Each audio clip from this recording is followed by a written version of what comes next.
Bonsoir, voici la porteuse de voix qui vient vous raconter un conte inspiré des excuses ça suffit de Wayne Dyer. Le thème de cette 7e excuse est « Je ne peux me l'offrir ».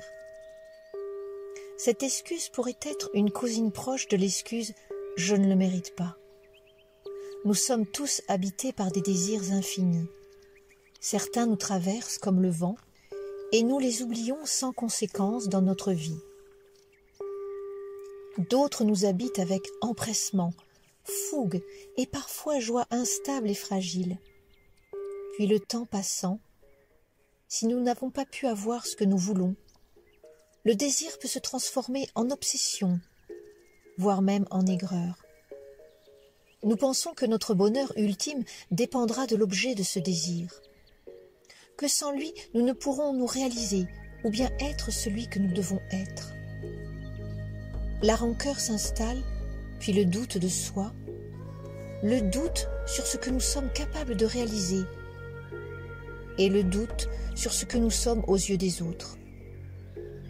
Cependant, me direz-vous, il y a des désirs qui sont juste de pouvoir manger, dormir, avoir un toit et pouvoir aider ses enfants. Dans certains de ces désirs, il y aura parfois des choses que nous ne pourrons nous offrir et une immense tristesse nous envahira. Entre le désir de s'offrir un objet convoité et peut-être inutile aux premières nécessités et des besoins premiers non comblés, y a-t-il une différence? D'un point de vue temporel, il y en a un. C'est celui de l'urgence, une voiture pour aller travailler, un toit pour ne pas avoir froid, de la nourriture pour nourrir son corps et de la tendresse pour se sentir aimé, surtout lorsque nous sommes enfants. Ce sont des droits fondamentaux et donc il n'y a plus cette notion d'inutilité et de joie factice. Il y a une notion de protection et d'entraide, une collaboration intelligente et fondée sur l'empathie. Et lorsque cette collaboration existe et fonctionne, nous retrouvons espoir, dignité et courage. Et même s'il est encore difficile de pouvoir accéder à certains droits fondamentaux, il se met en place comme un chemin de réparation et de réalisation. La co-création nous donne la force de continuer et d'imaginer. En ce qui concerne le fameux objet dont nous n'aurions pas besoin mais qui nous ferait plaisir, il a aussi le droit d'exister dans nos souhaits. Au contraire, il pourrait être un rêve, un lien avec les autres, un cadeau que l'on veut offrir à l'autre ou s'offrir à soi-même comme une offrande. Mais si le gouffre est trop grand entre le rêve et la réalité, la tristesse va s'installer et nous penserons que nous sommes l'être le plus diminué qui puisse exister. En focalisant uniquement notre attention sur un objet ou sur une situation désirée, nous en oublions toutes les richesses qui habitent déjà en nous, toutes les idées brillantes qui pointent le bout de leur nez dans notre cerveau, tous les liens magnifiques que nous avons avec nos proches, nos amis, nos animaux, tous les merveilleux souvenirs que nous avons vécus dans le partage, la curiosité ou l'émerveillement. Si nous cherchons absolument à savoir comment obtenir l'objet de notre désir, comment trouver une solution, nous pourrons y arriver ou pas.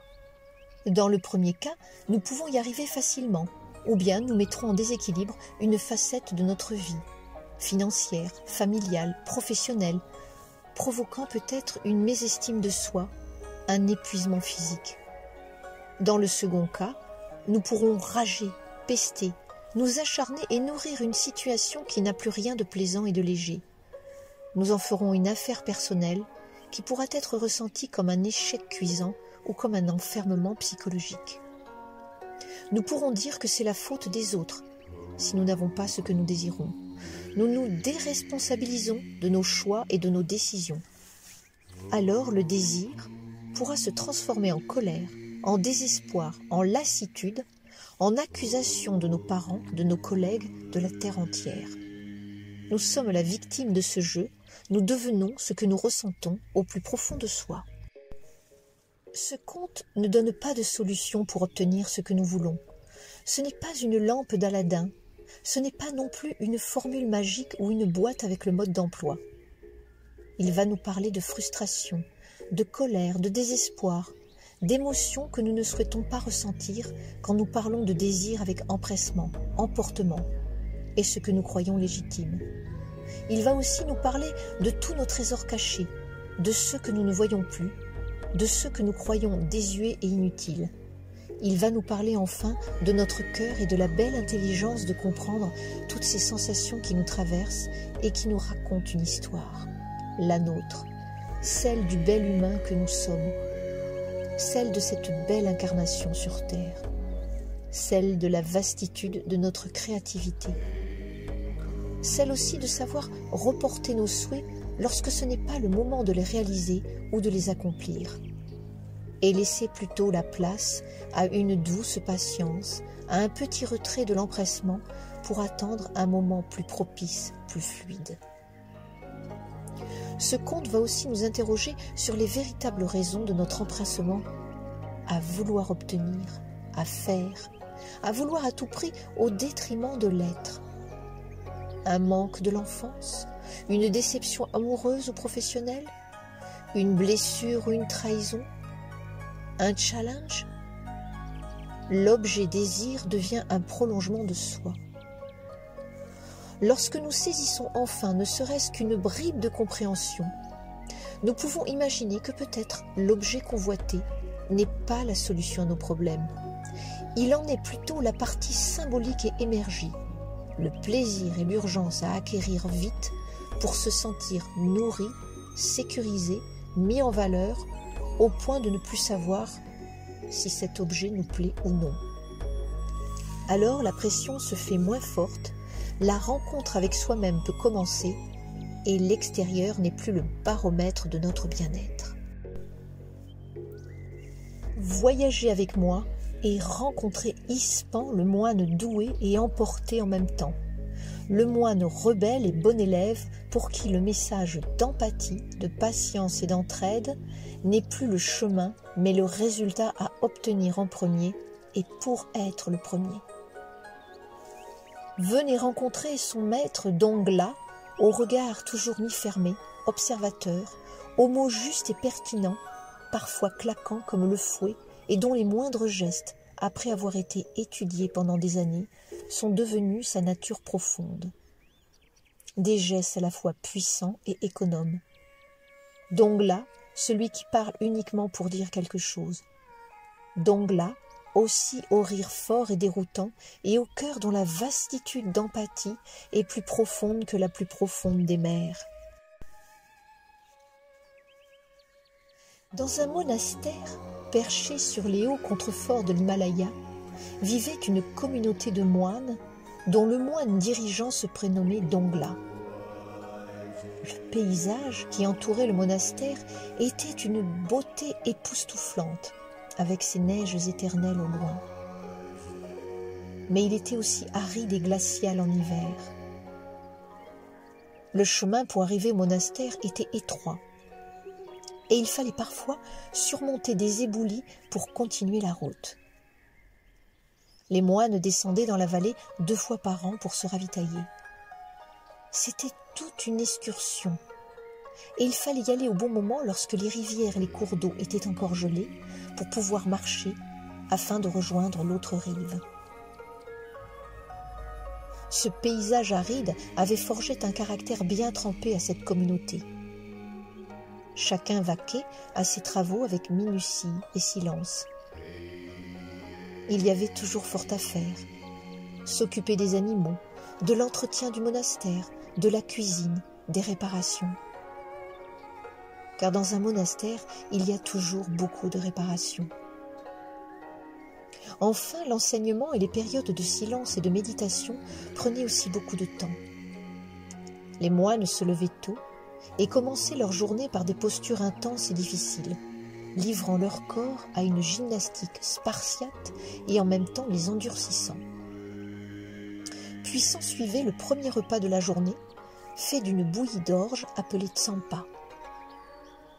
Cette bouillie était également accompagnée d'un thé noir fortement infusé au beurre salé de yak, donnant force et vigueur à nos gaillards. puis chacun allait à sa tâche dans un silence cérémonieux. De son côté, Dongla repartait dans sa toute petite cellule et étudiait les grands textes du maître Siddhartha. Dongla n'était visible que tôt le matin pour les exercices du corps, pour les enseignements et le dernier repas de la journée à 16 heures. C'était un homme de petite corpulence, mais dont le corps sec et noueux avait l'habitude de la dureté et de la discipline. Il arrivait souvent qu'il parte seul dans la montagne, uniquement vêtu d'un pantalon et d'une couverture, et il méditait ainsi torse nu, faisant fi du froid et du temps qui passait. Il avait acquis une telle maîtrise de son corps et de son souffle qu'il inspirait une admiration sans borne à ses moines. Chacun, lorsqu'il le croisait, baissait le corps avec déférence pour le saluer.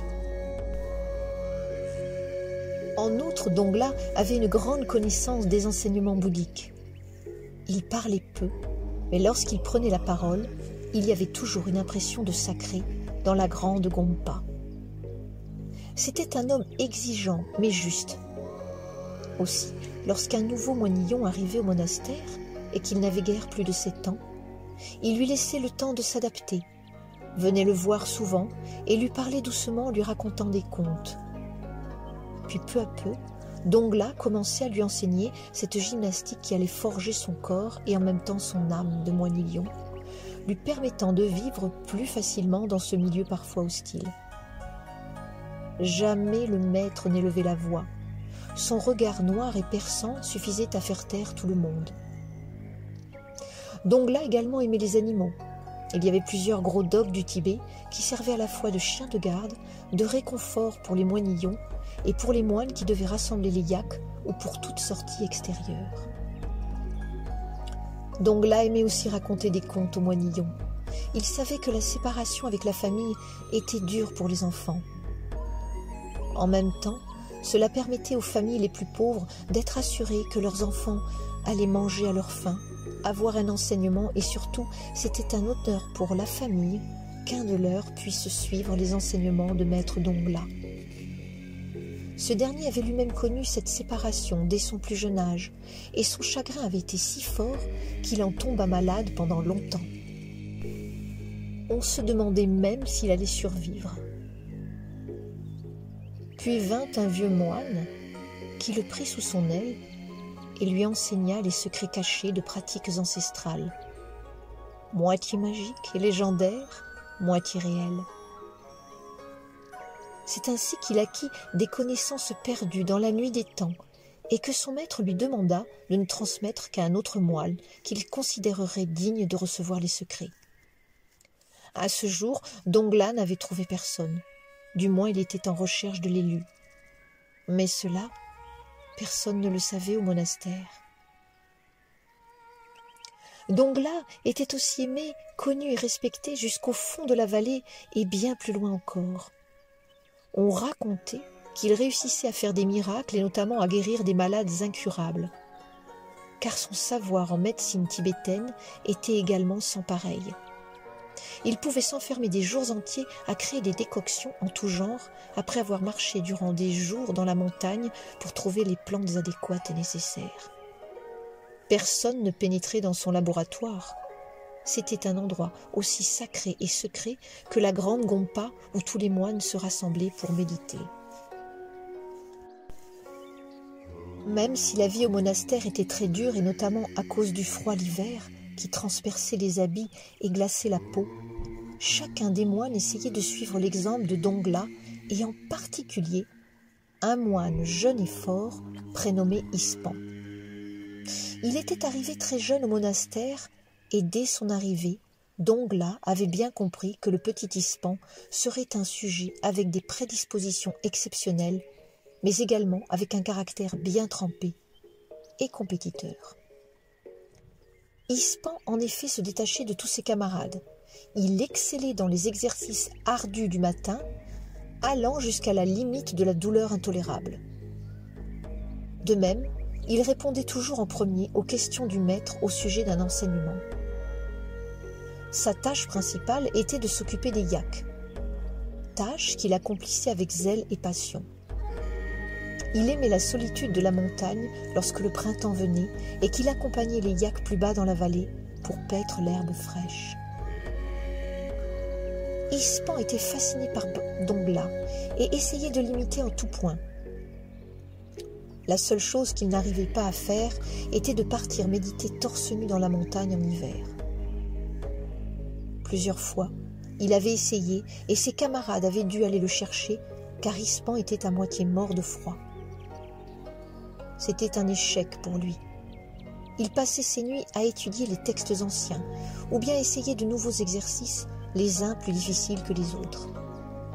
Ispan était un compétiteur né, au caractère parfois emporté et violent, mais il était aussi un bon camarade, essayant d'aider les plus jeunes à comprendre les textes ou bien les aidant à assouplir leur corps.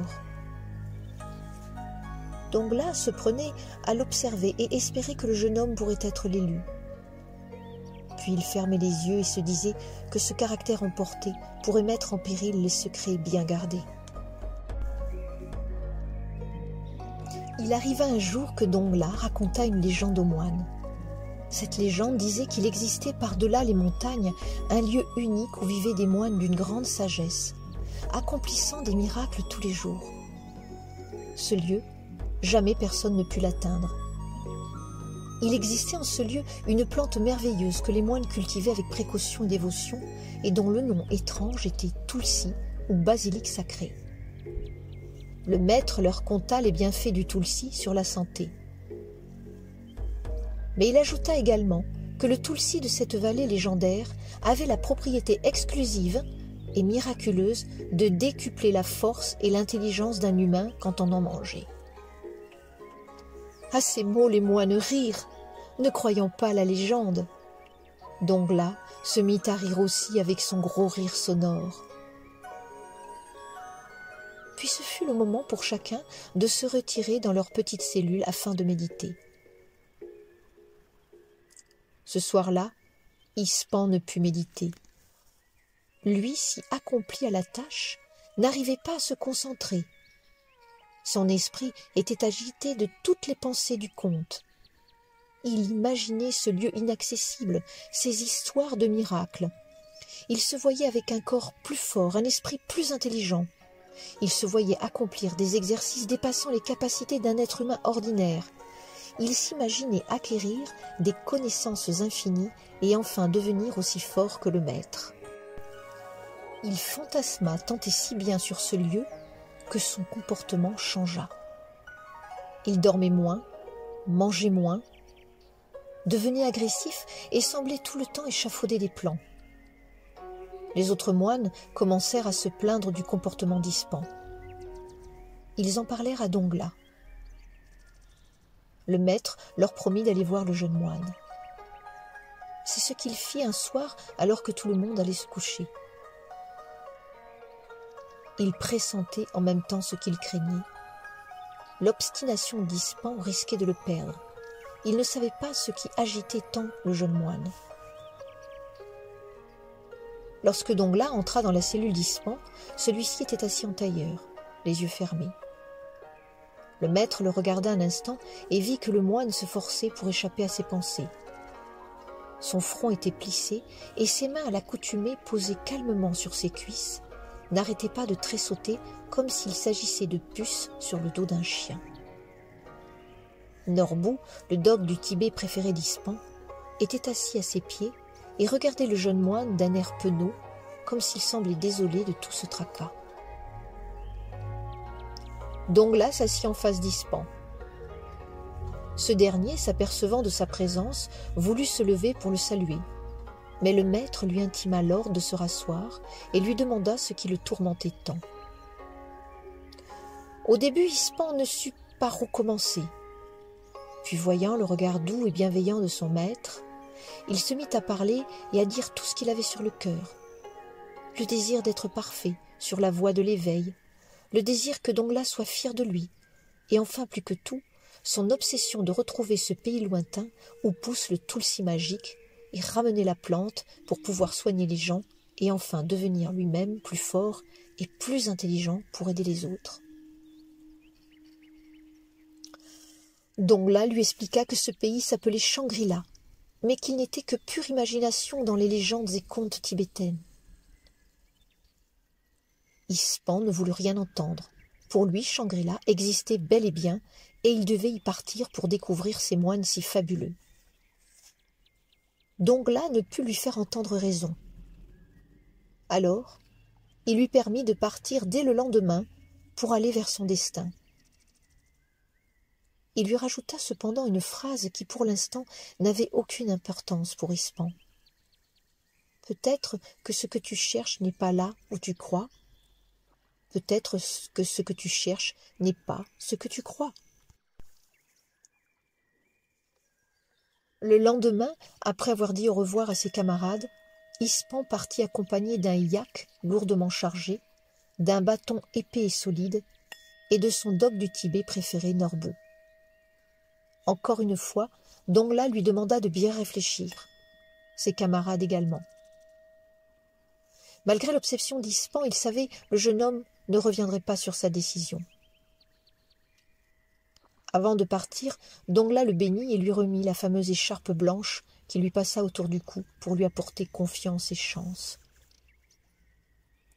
Ispan regarda une dernière fois le monastère, salua respectueusement son maître, siffla son chien et se mit en route. D'une main le bâton, de l'autre la corde du yak.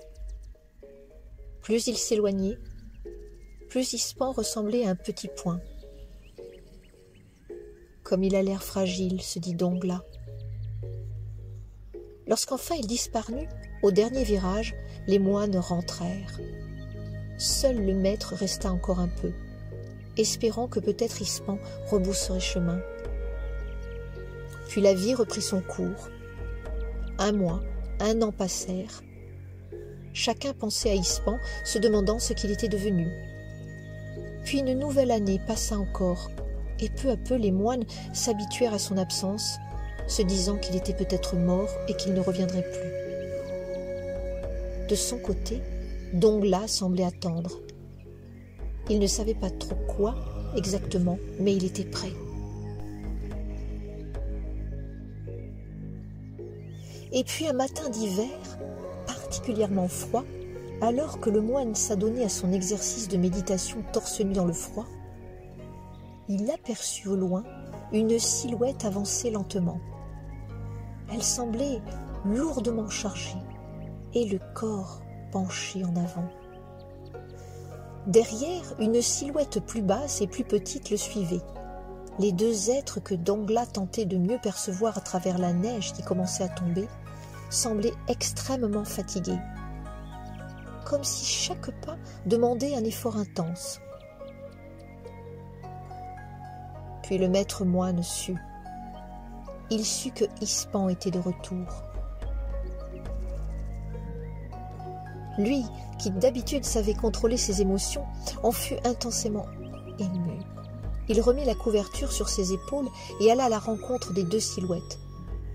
Lorsqu'il arriva à la hauteur, il croisa le regard profond d'Ispan. Il fut frappé de ce regard qui avait changé. Le moine se courba et salua son maître. Aussitôt, Dongla le releva et le serra contre sa poitrine. Il sentit que le jeune homme défaillait. Il le retint et le soutint au niveau des épaules. Au bout de la laisse, Ispan tenait Norbu. Lui aussi avait bien changé après ces 2 années. Le puissant dogue avait maigri et son poil était rêche. Mais son regard était toujours aussi doux et aussi fidèle à son maître. L'animal reconnut Dongla et lui fit la fête. Le maître moine le caressa et serra sa grosse tête contre lui. Puis tous les 3 repartirent vers le chemin du monastère. Un moine les aperçut au loin et sonna la cloche pour avertir de leur arrivée. Tous les moines accoururent et voulurent prendre Ispan dans les bras, le toucher. Mais Dongla mit le holà en disant qu'Ispan avait fait une longue route et qu'il avait besoin de repos. Le jeune moine rejoignit sa cellule. Il avait froid. Lorsqu'il se déshabilla pour prendre un bain chaud, le moine qui l'aidait aperçut le dos maigre d'Ispan, les côtes saillantes. Il eut pitié de son camarade. Les pieds d'Ispan étaient en sang. Il entra dans le bac rempli d'eau chaude et soupira d'aise. Pendant ce temps, il avait été donné un gros plat de viande au dogue du Tibet qui s'endormit de suite après. Le lendemain, après une nuit de 12 heures, Ispan se réveilla et mangea comme s'il n'avait jamais mangé de sa vie. Enfin rassasié et un peu reposé, il put recevoir son maître Dongla dans sa cellule. Ce dernier s'assit en face de lui et Ispan commença à lui raconter son récit. « Maître, j'ai vu des contrées magnifiques, j'ai vu des animaux que je n'avais jamais vus ici, j'ai vu des richesses, mais aussi des misères extrêmes. J'ai vu des guerres, mais aussi des bonnes actions. Des gens riches qui pouvaient m'offrir à manger m'ont laissé crever de faim sur le bord de la route. Et d'autres qui n'avaient rien m'ont recueilli Norbou et moi. Ils nous ont donné le peu qu'ils avaient, une paillasse pour dormir, puis nous ont raconté des histoires comme si nous faisions partie de la famille. Mais de Shangri-La, pas de traces. J'ai escaladé des montagnes, fui des voleurs et dormi dans des grottes. Mais de Shangri-La, pas de traces. J'ai cru plusieurs fois abandonner et j'avais même décidé de me retirer dans une grotte par désespoir. Mais à chaque fois, je me disais que le lendemain, le soleil se lèverait et que j'aurais plus de chance. J'ai rencontré d'autres moines, dormi dans d'autres monastères, demandé la route pour Shangri-La. Mais personne ne savait. Jusqu'à ce qu'un vieil homme qui n'avait absolument rien, mais dont les yeux rayonnaient d'une joie presque insoutenable, me dit « Peut-être que ce que tu cherches n'est pas là où tu crois ?» C'était presque la même phrase, maître, que vous m'aviez dite avant de partir. Et tout d'un coup, au fond de moi, plus aucune envie d'avancer. C'était comme un signal, comme le signal d'arrêter. Plus aucune envie de trouver le basilic sacré, plus envie de me battre, d'avancer pour je ne sais quelle conquête, juste l'envie de rentrer et vous retrouver tous. Dongla ne dit rien pendant un instant, puis s'adressa au jeune moine.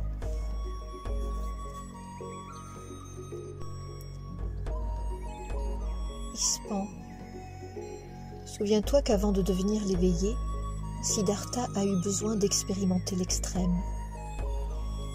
Il crut qu'en réduisant sa nature et les besoins fondamentaux de son corps, il se libérerait de la matière, pour permettre à son esprit de connaître l'illumination.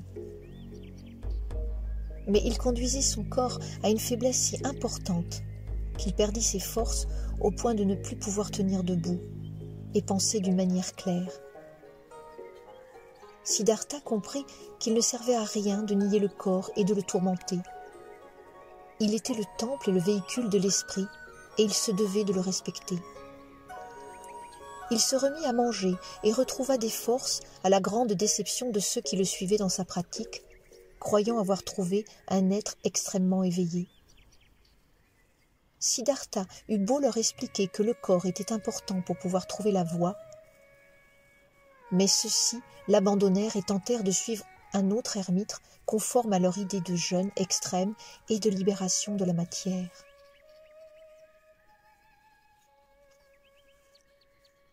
Ispan, tu as eu besoin dans un sens toi aussi de pousser tes limites à l'extrême. Comme Siddhartha, tu as voyagé, vu la maladie, la misère et la bassesse humaine. Tu as vu aussi la bonté et la bienveillance. Nous croyons qu'en restant entre ces quatre murs, que nous en savons plus que les autres. Nous croyons que nos enseignements nous mettent à l'abri du monde. Ce ne sont que des illusions. Nous sommes tous habités par des désirs un jour dans notre vie. Cette vie recluse, certes, nous permet d'y échapper un peu. Et nous permet de nous consacrer aux choses de l'esprit. Mais quel que soit l'endroit, mon jeune ami, si l'homme est prisonnier de son désir au point d'en oublier ce qui l'entoure ou ce qu'il y a déjà en lui, alors ce ne sont pas les murs d'un monastère qui changeront grand-chose. Ispan, reprit Dongla, Tu as cru qu'en allant chercher le Tulsi à Shangri-La, tu deviendrais plus fort et plus intelligent. Et c'est à ce moment-là que c'est devenu une obsession. Tu t'es dit que si tu n'avais pas le basilic en ta possession, tu ne serais plus rien ni personne. Tu n'as plus vu autour de toi et en toi l'abondance déjà présente.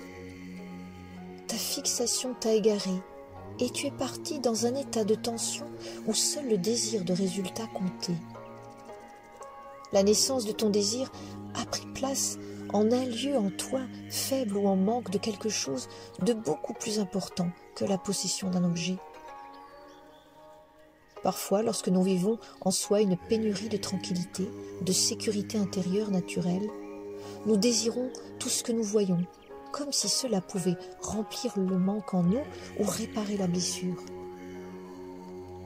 En réalité, l'objet importe peu, c'est le changement que tu désires. Et une fois que tu atteins ce changement, dont tu n'as peut-être pas conscience, mais dont tu pressens la nécessité, et pas par la possession d'une chose matérielle, tu atteins à nouveau l'alignement en toi et l'évidence d'une profonde paix. Plus rien d'autre n'est nécessaire et surtout pas les lumières et les sons bruyants du dehors qui ne font que provoquer cacophonie et engendrer d'autres désirs encore plus douloureux, une quête sans fin pour répondre à une faim à jamais rassasiée. Alors c'est par l'errance, le chemin difficile et les épreuves que cela t'a permis d'aller rencontrer ta véritable nature, ce dont tu étais réellement capable en dehors des murs sécurisants du monastère. Tu as vu que si ta pratique des exercices intenses et physiques te servait à avoir une bonne santé, elle ne te protégeait pas de la solitude et du désespoir dans le monde extérieur. Tu as vu qu'ici, si tu accumulais du savoir, au dehors, face aux guerres et aux esprits tortués, cela ne servait à rien. Tu as cru qu'en cherchant Shangri-La, en dehors de toi, tu aurais plus et mieux. Mais tu n'as pas placé le plus et le mieux au bon endroit. Et surtout, tu n'es pas parti du bon endroit à l'intérieur de toi pour te mettre en chemin. Tu es parti de la blessure, du manque, de l'avidité et de l'ego enfermant et aveugle à toute profusion déjà existante et sous une forme souvent immatérielle. La phrase « tu ne cherches peut-être pas au bon endroit » veut dire qu'il fallait d'abord trouver en toi toute l'abondance de tes qualités, de tes forces, puis autour de toi l'abondance au monastère, l'amitié et l'indéfectible aide de tes camarades, l'enseignement et la voix. La phrase « peut-être que ce que tu cherches n'est pas ce que tu crois » veut dire que peut-être Shangri-La et le basilic sacré ne sont que les symboles ou la face émergée de quelque chose de beaucoup plus profond qu'il y a en toi et que tu souhaites faire émerger. Le besoin de reconnaissance, de perfection. Attention, Ispan, la perfection peut être une qualité, mais aussi une arme terrible qui se retournera contre toi. Si ta quête te mène à fermer ton esprit à la beauté, à la simplicité et au partage. Ton ego a pris le dessus et t'a amené sur un chemin escarpé. En soi-même, rien n'est négatif, c'est quelque chose que tu devais vivre. Maintenant, et avec le temps, tu auras plus de discernement, et lorsqu'un désir impérieux se présentera à toi, tu pourras te poser la question de savoir si c'est quelque chose de l'ordre de l'inspiration, ou bien si c'est une partie de toi qui est blessée et qui a besoin d'attention, ou de s'exprimer, ou de partager une émotion ou une pensée particulière.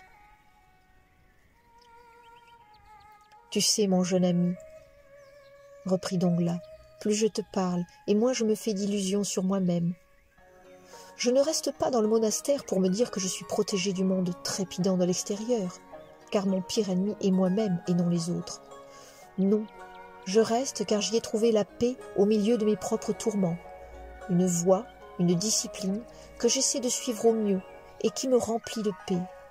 Je n'empêche pas mes tourments de vivre et d'exister. Je ne me bats pas contre eux pour les faire disparaître. La bataille serait perdue d'avance pour moi. J'apprends à vivre avec eux. C'est la voie. Ispan, encore très fatigué, se mit à pleurer et dit « Maître, je vous ai déçu. Je n'ai vu que par mon désir et mon ego. Je ne suis pas digne de rester ici. » Dongla sourit et lui dit « J'ai un secret à t'avouer, Ispan.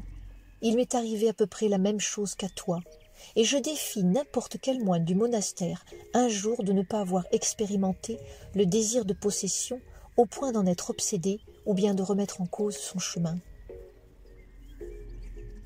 Ce n'est que lorsqu'une chose a été expérimentée, accompagnée par la souffrance, qu'il sera possible de vouloir expérimenter son contraire, son complément, non pas pour s'en délivrer, mais pour trouver un chemin qui nous convienne. Car dis-toi, Ispan, que certains hommes, pour des raisons connues d'eux seuls, préfèrent vivre dans la souffrance que d'expérimenter l'autre versant du chemin. En s'identifiant à cette souffrance, ils ont l'impression d'exister et de pouvoir se présenter sous cette étiquette. Je ne juge pas ces hommes, je prie pour qu'ils puissent trouver la lumière. Vous aussi, maître, vous avez connu le désir torturant ? Demanda étonné Ispan. Eh oui, fit en souriant Dongla. L'homme n'est pas fait pour être une machine, il a des émotions et des pensées. Et même si nous vivons dans un endroit privilégié, loin des tentations du monde, eh bien parfois, rarement, mais parfois, je me prends à rêver d'une vie que je ne vivrai jamais. Ispan fut touché par les révélations du maître. « Comment avez-vous fait pour vous en sortir, maître ?» « Eh bien, vois-tu, reprit Dongla, je me suis posé la question. De quel endroit de mon être venait ce désir inconfortable ? Était-il mu par l'amour ou par la peur ? Et une petite voix à l'intérieur de moi m'a répondu « Veux-tu vraiment cette chose ou veux-tu autre chose, vraiment autre chose ?» Et à force de me poser la question, la réponse s'est imposée. Je voulais juste autre chose de plus profond, de plus authentique. Et puis à force, le calme est revenu. Cela a pris du temps, mais j'ai exercé encore et encore mon esprit à cette gymnastique. Et je le fais encore car l'ego est malin et revient facilement à la charge. « Mais maître, demanda à nouveau Ispan, en dehors du monastère, est-il mal de désirer quelque chose au point de tout oublier ? Tu as la réponse à ta question, Ispan. Non, il n'est pas mal ou bon de désirer, mais si ce désir te fait oublier l'abondance en toi, s'il te fait oublier les bonnes choses que tu as déjà, alors ce n'est plus un simple désir, c'est un appel au secours, c'est une demande de partage. Et c'est là qu'il faut prendre le recul nécessaire pour vraiment s'interroger, savoir ce qui souffre en soi et pourquoi nous ne sommes pas capables de découvrir ce que c'est, et pourquoi cela prend la forme d'un désir extérieur, comme si la solution provenait dans la possession d'un objet. Repose-toi maintenant, et demain tu choisiras ce que tu veux faire. Ispan s'endormit à nouveau d'un sommeil lourd.